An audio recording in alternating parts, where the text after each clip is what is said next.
हमारा अगला question current electricity से है और बहुत ही ज्यादा आसान क्वेश्चन है। ये क्वेश्चन मेरे ख्याल से सभी बच्चों का करेक्ट हुआ होगा। Easy question, current electricity chapter. You have to calculate R equivalent of this combination. This is 1 kilo ohm, 333 parallel में, तो 1 किलो ओम, ये सारे मिलके बन जाते हैं 7 kilo ohm. So the current will be equal to 21 divide by 7000 which comes out to be 3 milliampere. So as I said earlier कि अगर आप इंटीजर क्वेश्चन से शुरुआत करते हो तो उसका आपको एक अच्छा किक मिले, तो ये मतलब किसी बच्चे ने अगर ये क्वेश्चन पहला पिक किया होगा तो मजा आ गया होगा उसको, एकदम से एनर्जी लेवल बढ़ गया होगा उसका, क्योंकि ये मेरे ख्याल 30 सेकेंड में हो गया होगा क्वेश्चन जिसने भी किया होगा। Next question is from RBD chapter. You are given a disc and you are applying a force. Torque due to that force will be equal to 20 multiply by R divide by moment of inertia which is m into r square divided by 2. This will be alpha. Question को moderate category में रखा जा सकता है, वैसे ज्यादातर बच्चों को इजी लगा हो क्योंकि आपको केवल टॉर्क कैलकुलेट करना है एक्सिस के अबाउट, और वो केवल इस फोर्स का टॉर्क आएगा and that is force multiply by distance.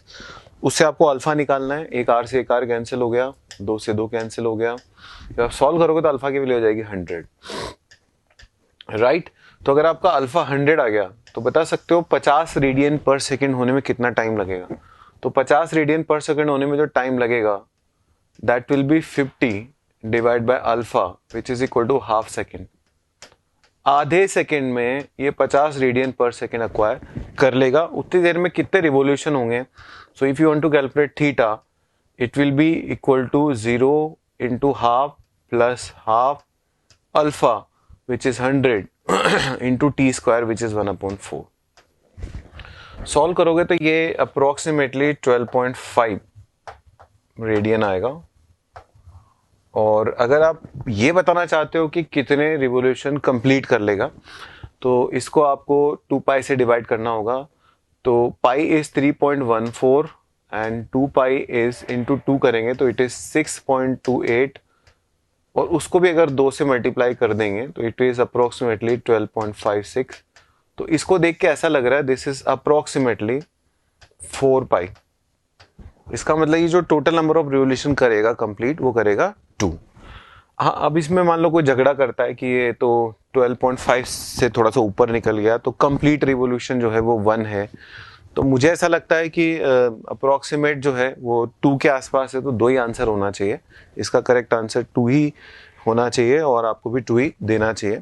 लेकिन यस, गुंजाइश तो तब भी निकलती है क्योंकि एग्जामिनर ने अगर ऐसा वर्ड लिखा हुआ है कंप्लीटेड, तो एक कंप्लीट और जो दूसरा वाला है वो जस्ट कंप्लीट होने वाला है, तो वो बाद में देखेंगे। एक बार ऑफिशियल क्वेश्चन आने के बाद देखेंगे कि वास्तव में उसमें था क्या और इंस्ट्रक्शंस क्या थे। As of now this is moderate question with the correct answer 2 and the question is from rigid body dynamics chapter. My next question is from POC principle of communication and this question is also a very easy question. एक बहुत simple सा concept है कि जो antennae की size होती है बच्चों, वो साइज लैम्डा बाय 4 के ऑर्डर की होती है, less than equal to lambda by 4 नहीं, more than equal to lambda by 4 के ऑर्डर की होती है। तो इसका मतलब जो लैम्डा है it should be less than equal to 100। कभी कभी वो लैम्डा बाय 2 भी होती है। जितना बड़ा एंटीना होगा हमारे लिए अच्छा होगा, लेकिन प्रैक्टिकल भी हमें देखना पड़ता है कि बहुत बड़ा एंटीना होगा तो उसको लगाना मुश्किल होगा, उसके अंदर इलेक्ट्रोमैग्नेटिक वेव्स को ऑसिलेट कराना मुश्किल होगा, तो we have to optimise everything.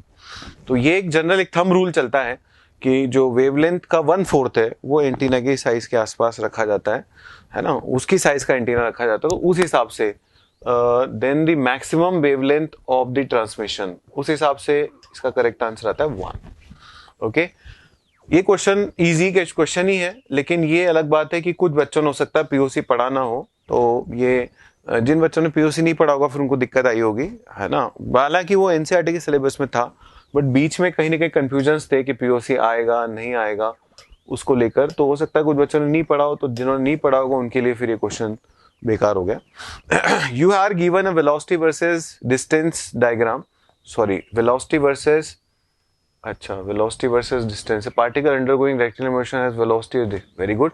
So this is velocity versus distance diagram. ये क्वेश्चन जो है ये काइनेमेटिक्स का है, रेक्टिलिनियर मोशन का क्वेश्चन है ना। आपको वेलोसिटी वर्सेस डिस्टेंस डायग्राम दे रखा है और यहां आप देख सकते हैं कि जो एक्सेलेरेशन होगा बच्चों, एक्सेलेरेशन का फॉर्मूला होता है v dv by ds।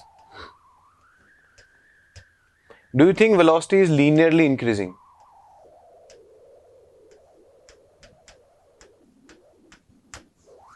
दो बातें हैं, या तो आप एग्जैक्ट वैल्यू निकाल लो या आप देखो ना ऑप्शन, स्मार्टनेस तो है कि ऑप्शन देखो, dv by ds is constant. Do you think dv by ds is constant here? Yes, slope is constant, but velocity is linearly increasing, which means that acceleration is also linearly increasing. हो गया खत्म। यहां से लेकर यहां तक बताइए dv by ds कितना है? जीरो। कहां से कहां तक? 200 से 400। So if dv by ds is zero, then acceleration will be zero. Finish. इसका मतलब वहां तक तो इंक्रीजिंग आएगा, उसके बाद जो है वो जीरो आ जाएगा। जिस बच्चे को एग्जैक्ट निकालना है वो क्या करेगा, एग्जैक्ट वैल्यूज ही निकालनी है, वो क्या करेगा, पहले वेलोसिटी की इक्वेशन लिखेगा, v is equal to 10 plus यहां से यहां तक का हाइट का डिफरेंस हो गया 40 divide by 200 into S. v की वैल्यू लिखेगा, फिर वहां से निकालेगा v dv बाई ds, उससे उसको एग्जैक्टली एक्सेलरेशन की वैल्यू पता चलेगी as a function of s, फिर यहां प्लॉट करेगा। यहां से यहां तक वाले केस में डी बाई डी एस वैसे ही जीरो है तो वहां एक्सेलरेशन जीरो आ जाएगा। तो जिसको भी करना है, बट क्वेश्चन जो है ना वो इजी से लेकर मॉडरेट कैटेगरी के बीच में है, टफ तो नहीं है कतई। ज्यादातर बच्चों के लिए मॉडरेट रहा होगा, है ना। अब अगर किसी ने पढ़ाई नहीं करी होगी तो फिर उसके लिए टफ भी रहा होगा।